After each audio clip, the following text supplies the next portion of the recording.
سبحانك لا علم لنا إلا ما علمتنا إنك أنت العليم الحكيم আল্লাহ যুদ্ধ শিখিয়ে দিয়েছে, আমরা তো উদ্দুরই জানি, আর বাইরে তো আমরা জানি না, আমরা কিছু বলতে পারবো না। قال يا آدم أنبئهم بأسمائهم فلما أنبأهم بأسمائهم قال ألم أقل لكم إني أعلم غيب السماوات والأرض وأعلم ما تبدون وما كنتم تكتمون।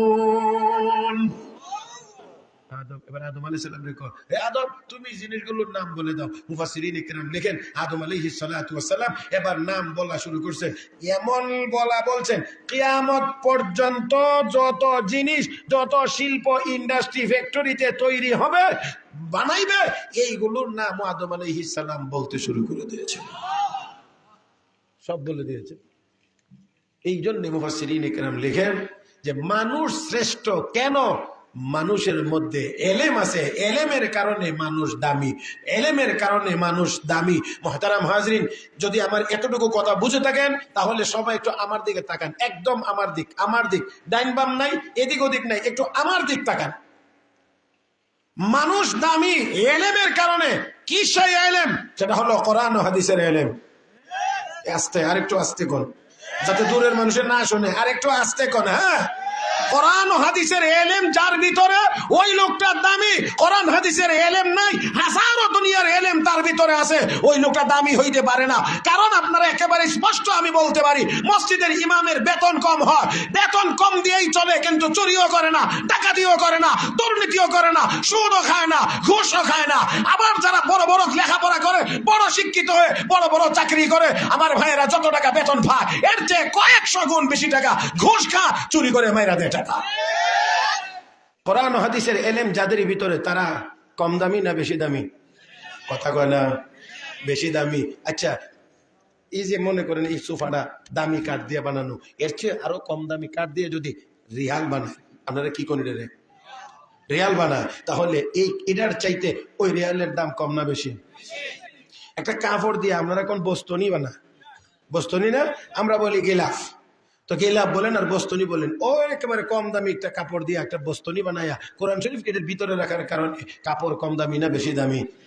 কথা কয় না, কথা কয় না, বেশি দামি, বেশি দামি। রাসূলের সাহাবী হযরত আনাস ইবনে মালিক রাদিয়াল্লাহু তাআলা আনহু, নবীর 10 বছরের খাদেম, 10 বছরের খাদেম, 10 বছর খেদমতের পরে একটা কাপড়ের টুকরা হয়েছে হাদিয়া, একটা কাপড়ের টুকরা। এটা হলো নবীর, আমার আপনার নবীর দস্তরখানা।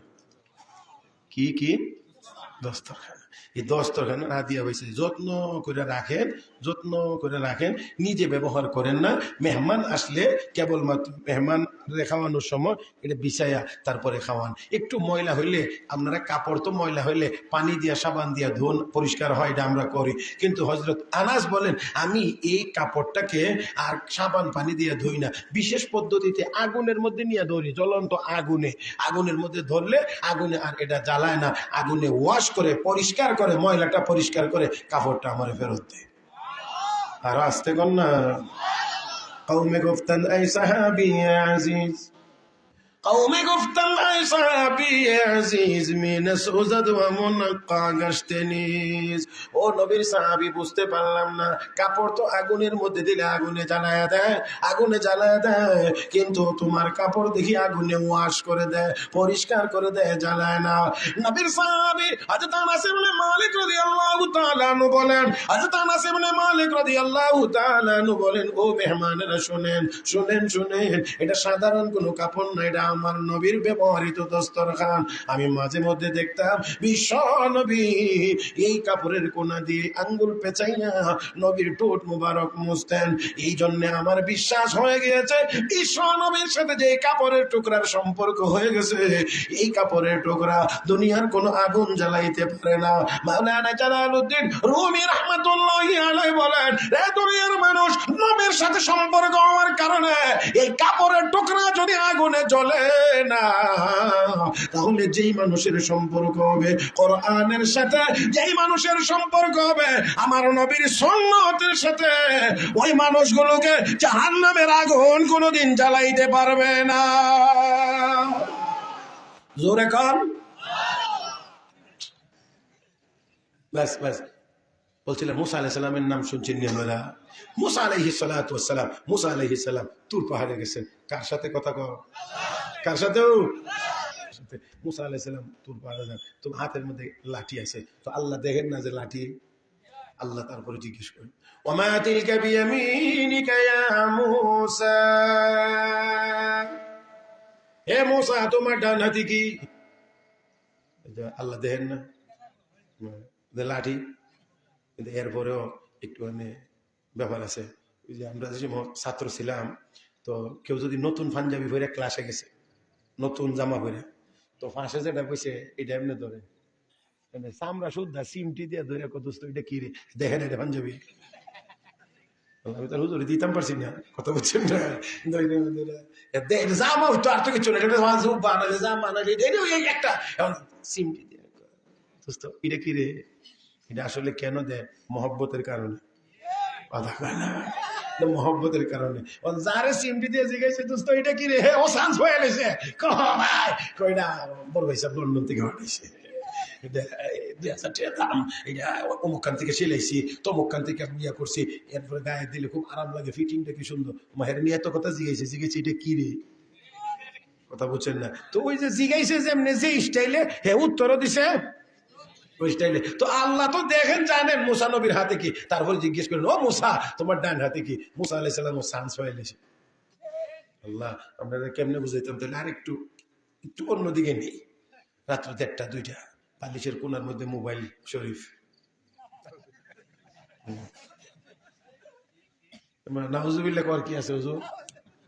এটা বুখারী শরীফ এত গুরুত্ব সহকারে কেউ পড়ে না যত গুরুত্ব সহকারে এখন মোবাইল শরীফ পড়ে।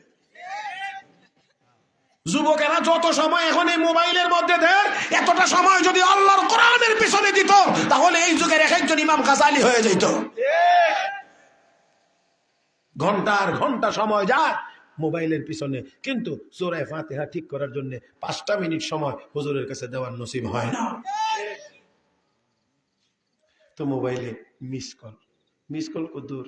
2 second miss call, 2 second 3 second একটু মিস কল। আরে একবার আপনার প্রিয় মানুষটি, প্রিয় যেই হোক, খালি একদিক দূর দিন না, প্রিয় অনেকই হতে পারে। প্রিয় মানুষ সাথে সাথে কল করে, বন্ধু যদি হয় খুব ঘনিষ্ঠ বন্ধু, রে দোস্ত এত রাত্রে ব্যাপার কি রে? শুরু হয়ে গেছে কথা।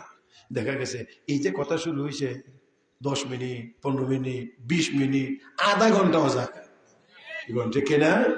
তাহলে এই যে দেখেন মিস কল দিছে, আপনি কল ব্যাক করে, কথা কম না বেশি?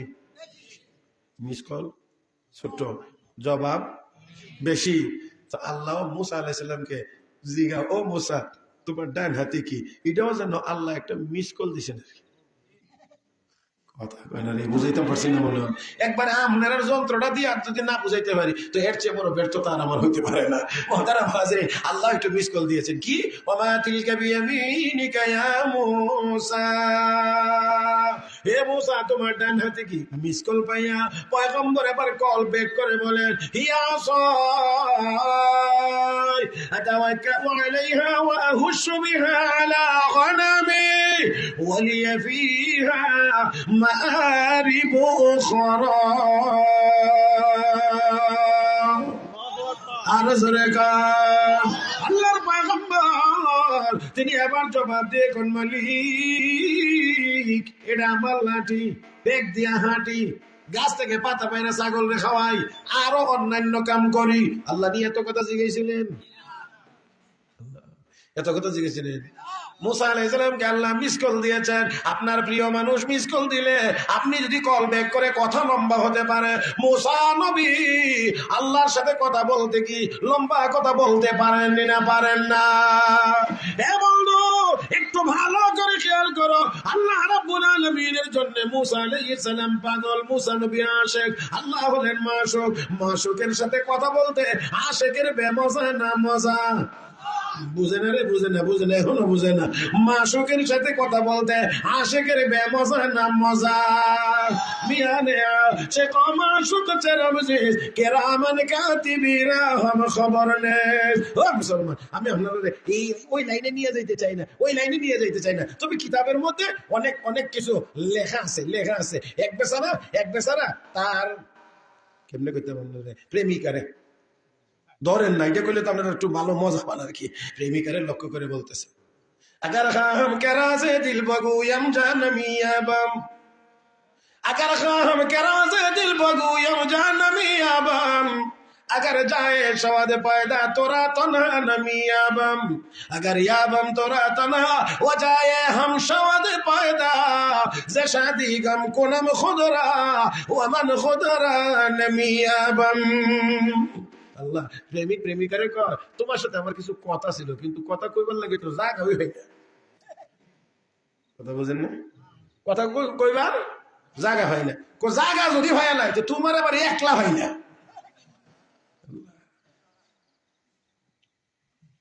জায়গা যদি হয় তোমার আবার একলা হয় না। একলা না হইলে তো আবার সব কথা বলা যায় না। আবার যদি কোনো কারণে মিললে জায়গা যে জায়গাও হয়ে লাইছি তুমিও একা, খুশিতে আমি নিজে হারাই লাই, তখন আর কথা কইতে মন থাকে না। আল্লাহ, আমরা কি এই কথা অন্তত হকে বুঝছেননি? কি কইছে, কিছু কথা ছিল মনটা চায়, কিছু কথা তোমার সাথে কইতাম, কইতে গিয়া কি হয় না, জায়গা হয় না। জায়গা হইলে তোমারও একলা হয় না, জায়গাও যদি হয় তোমারও একলা হয়ে লাই, তোমার কথাই কইতে পারি না, খুশিতে আমি হারাইয়া যাই। আল্লাহ, তো দুনিয়াতে যদি একজন আরেকজনকে ভালোবাসলে যদি এরকমই হয়ে যায়, তাহলে কোন মানুষ যদি আল্লাহর আশিক হইয়া আল্লাহর কালামের তিলাওয়াত শুরু করে, আল্লাহর আশিক হইয়া যদি আল্লাহর বান্দা নামাজে দাঁড়ায় কোরআনের তিলাওয়াত শুরু করে, তাহলে অবশ্যই অবশ্যই এমন মজার এক জগতে আল্লাহর বান্দা চলে যাবে, দুনিয়ার কোনো খোঁজ খবর থাকবে না। বিশ্ব নবীর সাহাবী হযরত আলী রাদিয়াল্লাহু তাআলা নামাজে, আলী রাদিয়াল্লাহু তাআলা যুদ্ধের ময়দানে তীর বিদ্ধ হয়েছে পায়ে, তার টানাটানি করছেন সাহাবায়ে কেরাম, খুলতে পারেন না, ব্যথাবান। নবী কো আমার আলীকে নামাজে দাঁড়াইতে দাও। হযরত আলী নামাজে দাঁড়াইছেন, তীর খুলে ফেলে দিয়েছেন, আলী নামাজের ভিতরে টের পান নাই। তাহলে নিশ্চয়ই আলী নামাজের ভিতরে এমন কোন জগতে চলে গিয়েছিলেন যেই জগতে চলে গেলে এই দিক দিয়ে তীর খুললেও টের পাওয়া যায় না। আরো জোরে কোন, আরো জোরে কোন। কেমনে আপনাদের বুঝাইতে পারি, আমার যোগ্যতার বড় অভাব, এই জন্য বুঝাইতে আমার খুব কষ্ট হয়। হযরত বেলাল রাদিয়াল্লাহু তাআলা নির্যাতিত। হযরত আবু বকর সিদ্দিক গেছেন, গিয়ে কো বেলাল, ও বেলাল, তুমি জোরে জোরে জিকির করো, তোমার উপরে নির্যাতন বাড়ে। তুমি জোরে জোরে জিকির করো, নির্যাতন বাড়ে। বেলাল, আমি তোমার একটু কথা কইতে আইছি, বলে কি, আওয়াজটা বন্ধ করে দাও। আওয়াজটা বন্ধ, জিকির বন্ধ না, আওয়াজ বন্ধ, মানে আস্তে করো মনে মনে। আচ্ছা ঠিক আছে। কথা কও, কোন মাইক দা কইতে আইয়া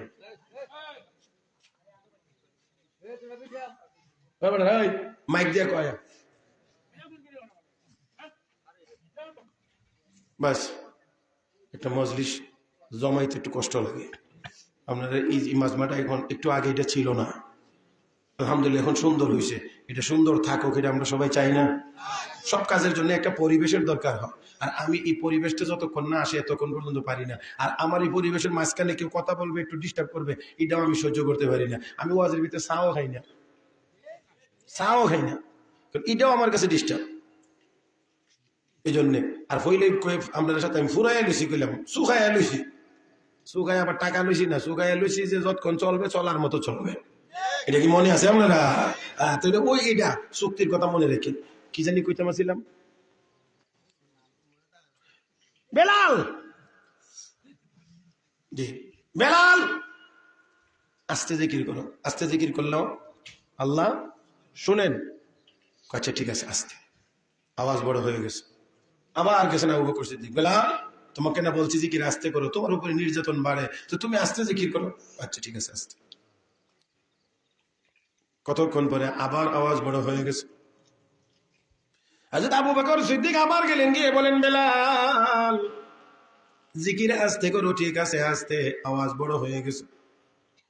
চতুর্থবারে আবু বকর সিদ্দিক গিয়ে কহ বেলাল বেলাল, তোমাকে না বারবার বারবার বলছে জিকির আস্তে করার জন্য, তুমি কথা দাও কিন্তু কথা রাখো না, কারণটা কি? আওয়াজ কেন তোমার বড় হয়ে যায়? বেলাল বুঝতে পেরেছেন আবু বকর সিদ্দিক এখন একটু চড়া। ডাক দেখো আবু বকর সিদ্দিক, শোনেন, আমি আপনাকে কথা দিই যে কি আস্তে করব, শুরুটা আস্তেই করি, কিন্তু যখন আমি আমার আল্লাহর নামের জিকির শুরু করে দেই, আমি যখন আমার আল্লাহর নামের জিকির শুরু করে দেই, আমি আমার আল্লাহর নামের স্বাদ আর মজা আমি আমার কলবের ভিতরে পাইতে থাকি। আল্লাহু আকবার কান, আরো জোরে কান। আমি আমার আল্লাহর নামের স্বাদ আর মজা পাইতে থাকি। হে মুসলমান, ইনসাফের সাথে আওয়াজ করে জবাব দিতে হবে, আল্লাহর নামের ভিতরে মজা স্বাদ নাই না আছে? হে মুসলমান, বেলাল ডাক দিয়ে আল্লাহর নবীর সাহাবী আবু বকর, আমি যখন আমার আল্লাহর নামের স্বাদ আর মজার ভিতরে ঢুকে যাই, আমার আওয়াজ কেমন করে পড়ে এটাও আমি বলতে পারি না। ওই সময় কাফির বেঈমানেরা আমার উপরে কেমন জুলুম নির্যাতন করে আমি বেলাল টের পাই না। লা ইলাহা ইল্লাল্লাহ। জবান খোলেন, জবান খোলেন, জবান খোলেন, আওয়াজ বড় হোক। লা ইলাহা ইল্লাল্লাহ, লা ইলাহা ইল্লাল্লাহ, লা ইলাহা ইল্লাল্লাহ, লা ইলাহা ইল্লাল্লাহ, লা ইলাহা ইল্লাল্লাহ, লা ইলাহা ইল্লাল্লাহ মুহাম্মাদুর রাসূলুল্লাহ। এ মুসলমান, আওয়াজ করে ইনসাফের সাথে জবাব দেন, বেমজা না মজা? কথা বলেন, বেমজা না মজা? আমার ভাইরা, আমার বন্ধুরা, লক্ষ্য করে দেখেন, আল্লাহর পয়গম্বর মুসা আলাইহিস সালাতু ওয়াস সালামকে জিজ্ঞাসা করেছিলেন, আল্লাহ পয়গম্বর তোমার ডান হাতে কি? মুসা নবী বললেই তো এটা আমার লাঠি, এতটুকুই তো উত্তর শেষ, এতটুকুই তো উত্তর শেষ। কিন্তু মুসা আলাইহিস সালাম বলেন, আল্লাহ এটা আমার লাঠি, টেক দিয়ে হাঁটি, গাছ থেকে পাতা পেরে ছাগলরে খাওয়াই, আরো অন্যান্য কাম করি। এতগুলো কথা কেন বেশি বলেছিলেন? ও মুসলমান, এর একমাত্র কারণ হলো আল্লাহর সাথে কথা বলা বেমজা না মজা? আমাদের মাযহাবের ইমাম আযম আবু হানিফা রাহমাতুল্লাহি আলাইহি আল্লাহর ঘর খানা কাবা বাইতুল্লাহর কাছে গেছে, যার কাছে চাবি কাবা ঘরের, ওনাকে গিয়ে অনুরোধ করে চাবি দিয়ে দরজা খুলেছেন। আল্লাহর ঘরের ভিতরে গেছেন, 2 রাকাত নামাজের জন্য তিনি দাঁড়াইছেন, ডান পায়ের উপরে একটু বেশি ভর করে দাঁড়াইলেন। ও মুসলমান, এক দাঁড়ানোতে 15 পারা কোরআন তিলাওয়াত করে তিনি রুকুতে গিয়েছেন। এত আসতেনি রুকু সেজদা দিয়ে দাঁড়াইলেন, বাম পায়ের উপরে একটু ভর করে বেশি ভর দিয়ে দাঁড়াইলেন। এবার বাকি 15 পারা কোরআন ওই দ্বিতীয় রাকাতের ভিতরে তিলাওয়াত করেছেন। 2 রাকাত নামাজে কয় পারা? 30 পারা। কোরআন শরীফ কয় পারা? হে মুসলমান, 2 রাকাত নামাজের ভিতরে পুরা 30 পারা কোরআনের তিলাওয়াত, পুরা 30 পারা কোরআনের তিলাওয়াত, পুরা কোরআন কত? তারপরে তিনি নামাজ শেষ করলেন। নামাজ শেষ করে আল্লাহ রাব্বুল আলামিনের দরবারে হাত তুলে দোয়া করেন, চোখের পানি ছেড়ে কান্দেন আর দোয়া করেন, ও মালিক, তোমার যতটুকু ইবাদত করার দরকার ছিল করতে পারি নাই। চিৎকার মেরে কোন আল্লাহু আকবার। হে মুসলমান, তিনি বলে যতটুকু ইবাদত করার দরকার ছিল করতে পারে না। 2 রাকাত নামাজের ভিতরে 30 পারা কোরআনের তিলাওয়াত। আমার ভাইয়েরা, আমার বন্ধুরা, দোয়া করেন, আল্লাহ তোমার ইবাদত যতটুকু করার দরকার ছিল করতে পারি নাই। আল্লাহ তোমার মারিফত যতটুকু অর্জন করার কথা ছিল করতে পারি নাই। ও মুসলমান, ভালো করে শুনেন, উনি কাবার ভিতরে দোয়া করেন, এই বলে আল্লাহ যতটুকু ইবাদতের দরকার ছিল করতে পারি নাই, মারিফত যতটুকু অর্জন করার কথা ছিল করতে পারি নাই। কাবার অপর প্রান্ত থেকে আওয়াজ এসেছে, গায়েবী আওয়াজ কানে চলে এসেছে, আবু হানিফা, আমার যতটুকু ইবাদত করার দরকার ছিল তুমি করতে পেরেছো, আমার মারিফত যতটুকু অর্জন করার কথা ছিল তুমি আবু হানিফা ততটুকু মারিফত অর্জন করতে পেরেছো। আমি আপনাদেরকে শুধু এই কথাটা বলার মূল উদ্দেশ্য হলো, বলেন আল্লাহর কালাম কোরআন তেলাওয়াতের ভিতরে বেমজা না মজা? যদি মজা না লাগতো 2 রাকাত নামাজের ভিতরে 30 পারা কোরআন তেলাওয়াত সম্ভব ছিল না। আমরা মজা পাই না, আমরা ওই মজাটা বুঝতে পারি না বিভিন্ন বদামলের কারণে, যার কারণে আমাদের ইমাম নামাজের ভিতরে 30 পারা তো দূরের কথা, 30 আয়াতও ঠিক মতো তেলাওয়াত করতে পারে না। পিছন দিক দিয়ে সিগন্যাল শুরু হয়ে যায়। কয় না রে, কত জাতের কাশি যে মসজিদে গেলে শুনুন। হ্যাঁ, আরে বাপ রে বাপ। আপনারা মনে করেন এগুলি আমরা বুঝি না, যারা মসজিদের ইমামতি করে এরা এগুলো ভালোই টের পায় কোনটা অরিজিনাল আর কোনটা সিগন্যাল। তবে ওলামা একরাম এখানে আছেন, জিজ্ঞাসা করে নেবেন। নামাজ ভঙ্গের যত কারণ আছে 19টা কারণ, এর মধ্যে একটা হলো বিনা কারণে গলা কাশি দেওয়া নামাজ ভঙ্গের একটি কারণ। তাহলে আপনি যে ইমাম সিগন্যাল দিছে, ফাঁকে দিয়ে আপনার নামাজ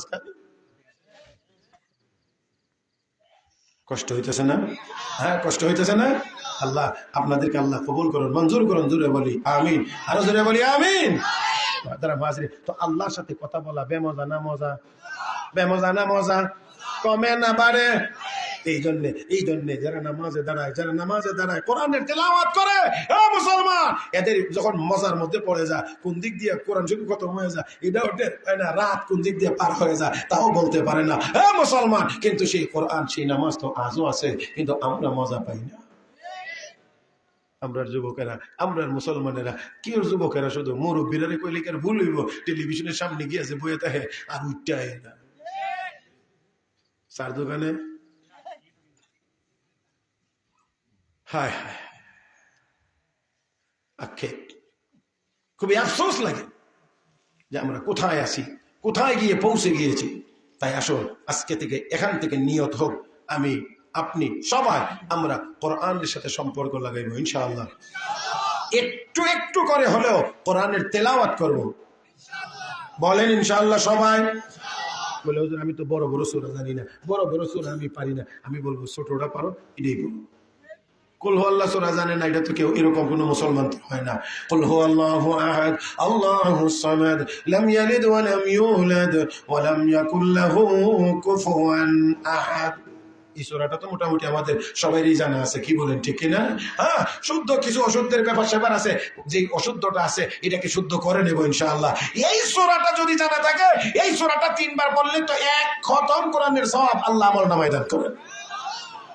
আল্লাহ দুনিয়াতে কত জিনিস ভালোবাসলেন রে, ভালোবাসলেন আপনারা। ওই যুবক ভাইয়েরা কত ভালোবাসলা, কোরআনের একটা সূরাকে ভালোবাসলেন না, কোরআনকে মহব্বত করলেন না। রসুলের সাহাবি মসজিদে ইমাম, নবীন ইমামতি দিচ্ছেন, তুমি মসজিদে নামাজ পড়াইবা, ইমাম সাহাবি নামাজ পড়ান, পড়াইতে গিয়া প্রতিদিন এই সূরাটা তেলাওয়াত করে নই, কোনোদিন ওই বাদ দেন না। কোন না কোন নামাজের কোন না কোন রাকাতে এই কুল হু আল্লাহ সূরা ইখলাস তেলাওয়াত করে নই, বাদ দেন না। তো সাহাবা একরাম মুসল্লি যারা, তারা একদিন এসে নবীর কাছে বলছেন, ইয়া রাসূলুল্লাহ, ইয়া হাবিবাল্লাহ, আপনার সাহাবী ইমাম সাহেব সূরা ইখলাস একদিনও বাদ দেন না। নবী আমার ডাকলেন, সাহাবী তুমি বলে একদিনও সূরা ইখলাস বাদ দাও না, কথা কি ঠিক? আল্লাহ নবীর সাহাবী বলেন, জি হ্যাঁ ইয়া রাসূলুল্লাহ, অবশ্যই ঠিক, আমি সূরা ইখলাস একদিনও বাদ দেই না, প্রতিদিন আমি তেলাওয়াত করি, নামাজের ভিতরে কোনো না কোনো 1 রাকাতে আমি পড়ি। কেন রে সাহাবী? এই যুবকেরা আমার চেহারার দিকে, আমার চোখের দিকে তাকায় কথা শুনো।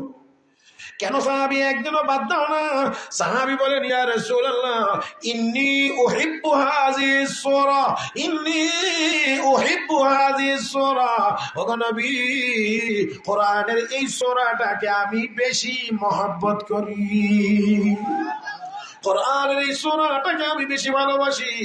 আমার নবী জবাব দিয়ে বলেন, হুব্বুকা ইয়াহা ইউদখিলুকাল জান্নাহ। হে সাহাবী, কোরআনের এই সূরার মহব্বত আর ভালোবাসা তোমাকে ধাক্কা দিয়ে আল্লাহর জান্নাতে পৌঁছায়া দিবে। এই সূরাটার তেলাওয়াত করতে পারবো না ইনশাআল্লাহ?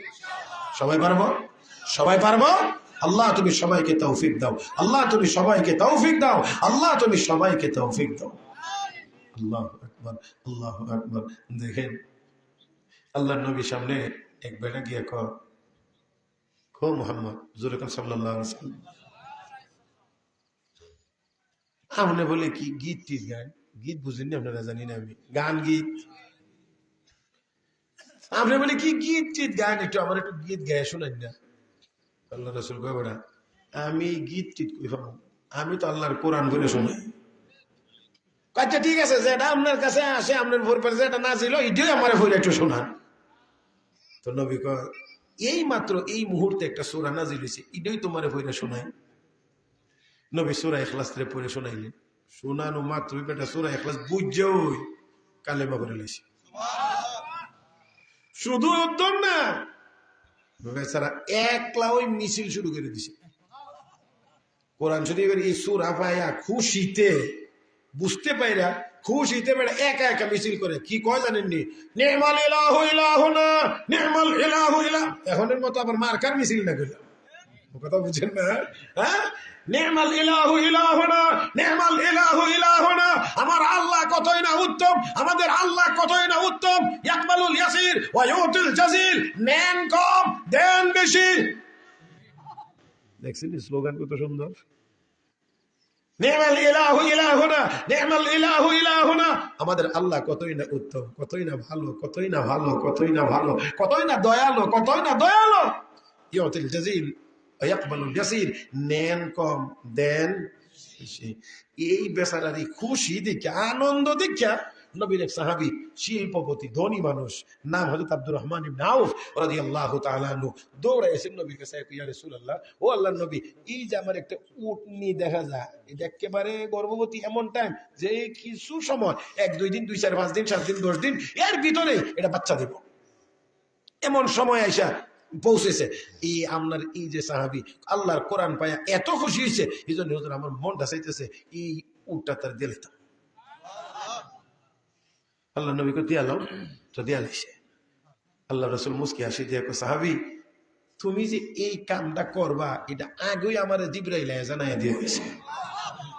ও সাহাবী, শুধু উদ্দরে জানাই দিয়ে গেছে, এটা না যে তুমি এই উটটা শুধু দিয়া লাইবা দান করবা, উদ্দরে জানাই গেছে না, আবার আরো পুরস্কারটাও, তোমার পুরস্কারটাও জানাই দিয়ে গেছে যে তোমার এই এক উট দান করার বিনিময়ে আল্লাহ তোমার জন্য জান্নাতের ভিতরে 87,000 উট প্রস্তুত করে রেখেছে।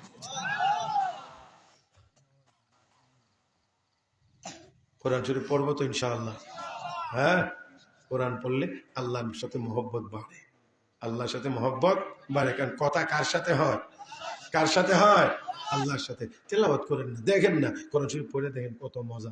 এই কোরআন নবী পড়েছেন, নবী উম্মতকে শোনাইছেন, পড়তে গিয়া শোনাইতে গিয়া নবী মায়ের খেয়েছেন, বাড়ি ছাড়তে হয়েছে, নামাজের সাথে উটের ভুঁড়ির বোঝা নবীকে বহন করতে হয়েছে, রাস্তায় কাঁটা দিয়ে রাখা হয়েছে। হে মুসলমান, ওইভাবে এত কষ্ট করে এই কোরআন তোমার আর আমার কাছে নবী পৌঁছায় দিয়ে হয়েছে। নবী যদি ওইভাবে করে এই মেহনত না চালাইতেন, আজকে আমাদের পর্যন্ত কোরআন এসে পৌঁছতো না। আর সেই মেহনতের ওই ধারাবাহিকতা আজকে আপনাদের এই মাদ্রাসা, যাতে করে মুসলমানের সন্তানরা এখান থেকে কোরআন শিখতে পারে। জোরে কোন ঠিক কেন? এই মাদ্রাসা হওয়ার দ্বারা আপনারা তো সবাই বেজার হয়েছেন না? হয়েছে না, এই আওয়াজটি বোঝা যায় যে আপনারা খুশি হয়েছেন না। মাদ্রাসা এখানে হওয়ার দ্বারা আপনারা কি বেজার না খুশি? কে কে কে কে দুনো হাত তুলে মালিকরা একটু গভীর রাত্রে দেখান। নারে তাকবীর, নারে তাকবীর। কোরআন সুন্নাহর আলো, কোরআন সুন্নাহ যেখানে, আলেম ওলামা যেখানে, নারে তাকবীর। মাশাআল্লাহ, আল্লাহ সবাইকে কবুল করুন, মঞ্জুর করুন। মোহাব্বতের সাথে জোরে বলি আমিন, আরো জোরে। মুহতারাম হাজিরিন, এই কোরআনের সাথে সম্পর্ক হলে লাভ কি আল্লাহর, না লাভ হবে আমাদের? আমাদের লাভ হবে, আমাদের লাভ হবে।